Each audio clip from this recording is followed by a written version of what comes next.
Kata dimiskinkan itu berarti diambil seluruhnya, termasuk yang merupakan haknya dia. Jadi secara hukum tidak pas. Salam Pancasila dan salam penegakan hukum.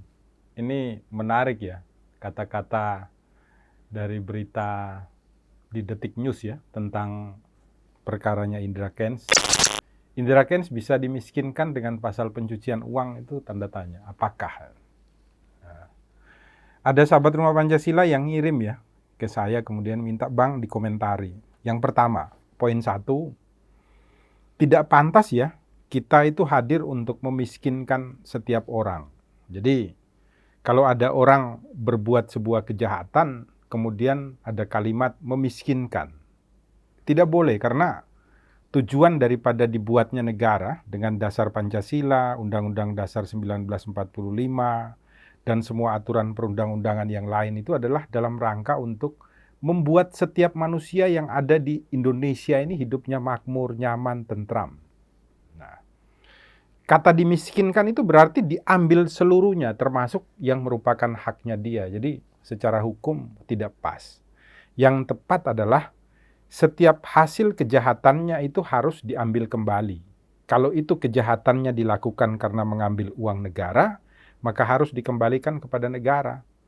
Kalau uang itu diambil dari orang lain, umpamanya kasus penipuan ini dari si A, si B yang mengikuti daripada tren yang dia lakukan, kemudian rugi secara finansial, maka penyitaan dilakukan, kerugiannya berapa dikembalikan. Segala sisa yang lain yang bukan hasil dari kejahatan tidak boleh dirampas oleh negara.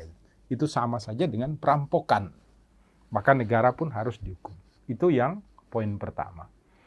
Poin kedua, banyak yang bingung dengan predikat crime dan tindak pidana pencucian uang. Jadi TPPU itu bisa dilakukan secara serentak.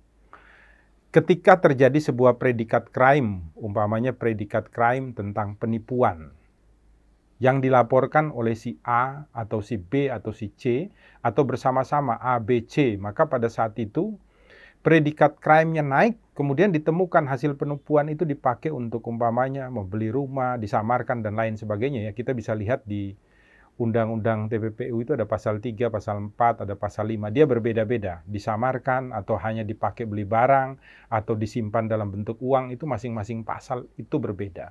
Sehingga nantinya akan ditentukan kalau ternyata predikat crime ini ada TPPU-nya karena disamarkan dan lain sebagainya, maka TPPU-nya bisa dibarengkan atau bisa juga disendirikan. Pada umumnya dibarengkan, supaya nanti asetnya bisa disita kemudian dikembalikan kepada para korban, sisanya akan dikembalikan lagi kepada yang bersangkutan. Ini ke depan memang. Setelah ini dilakukan akan dilihat hasilnya seperti apa. Tetapi jangan lupa, di dalam tindak pidana itu ada begini, predikat crime ini sudah diukur terjadi, kemudian di dalam proses penyelidikan dan penyidikan itu ditemukan bahwa ternyata ada juga keuangan-keuangan yang tidak diketahui hasilnya dari mana, tapi diduga kuat ini hasil daripada pencucian uang, dari hasil-hasil yang tidak benar. Di sini dapat diterapkan dengan apa? Dengan Undang-Undang TPPU khususnya pasal 77 dan 78. Ini memiliki pengertian tidak dalam rangka memidanakan orang, bukan. Tetapi dalam rangka untuk merampas aset yang diduga dari hasil pencucian uang, dari sebuah kejahatan. Disinilah diberikan ruang kepada si tertuduh atau kepada si terdakwa, umpamanya dalam hal ini Indra Kents, untuk membuktikan bahwa uang saya yang 2 miliar itu, rumah saya itu, dan mobil saya itu, saya beli dengan hasil yang wajar dari pekerjaan saya, yaitu A, B, C, D, dan lain sebagainya. Dalam hal ini, pembuktiannya diberikan kepada si tertuduh atau kepada si terdakwa. Maka ketika di dalam sidang, dia mampu untuk membuktikan bahwa saya memperolehnya dari hal yang benar dan wajar, yang diperbolehkan oleh undang-undang, maka semua barang ini harus dikembalikan kepada yang bersangkutan. Nah, di dalam sistem pemidanaan di sini tidak berlaku pidana penjara. Yang berlaku hanya pidana perampasan terhadap aset pencucian uang. Sebenarnya ini panjang ya. Untuk menjelaskannya itu cukup panjang, tapi mudah-mudahan bisa dimengerti secara singkat bahwa predikat crime itu bisa berlaku terhadap TPPU, tetapi akibat predikat crime ini bisa ada TPPU yang lain, yang diperdugakan atau dipersangkakan gitu, kepada seseorang yang kebetulan terlibat di dalam predikat crime awal ini. Sehingga dia kemudian ditarik lagi untuk dikenakan tindak pidana pencucian uang dalam rangka pasal 77 Undang-Undang TPPU. Itu nanti ada tindak lanjutnya di pasal 78, yaitu jadi satu kesatuan kalau saya tidak salah. Sehingga nanti kalau ternyata terbukti disita oleh negara tanpa hukuman penjara, tetapi kalau nanti tidak terbukti dan justru si terdakwa atau tertuduh membuktikan dengan pembuktian terbalik, barang-barang atau harta ini akan dikembalikan kepada yang bersangkutan. Poin yang ketiga, poin yang terakhir, bagaimanapun ya, setiap kehidupan di rumah Indonesia ini jangan sampai kita mengambil hak orang lain dengan modus apapun. Itu poin yang pertama. Poin yang kedua, jangan kemudian kita memakai pemikiran kita, otak kita, ucapan kita, atau perbuatan-perbuatan kita untuk saling menyakiti satu dengan yang lain di rumah Indonesia. Oleh karena itu, perkara ini membuka sebuah gambaran bagi kita bahwa ternyata untuk mendapatkan sebuah kehidupan yang mewah, kehidupan yang wah itu membutuhkan sebuah pengorbanan dan banting tulang. Sehingga ketika Anda hidup bermewah-mewah secara seketika, bisa saja hal-hal tersebut datang dari hal-hal yang tidak benar atau terjadi dari sebuah kejahatan. Maka lebih baik hidup normal aja, makan 3 kali sehari yang cukup buat tubuh. Karena kalau berlebihan juga kan kita bisa sakit ya.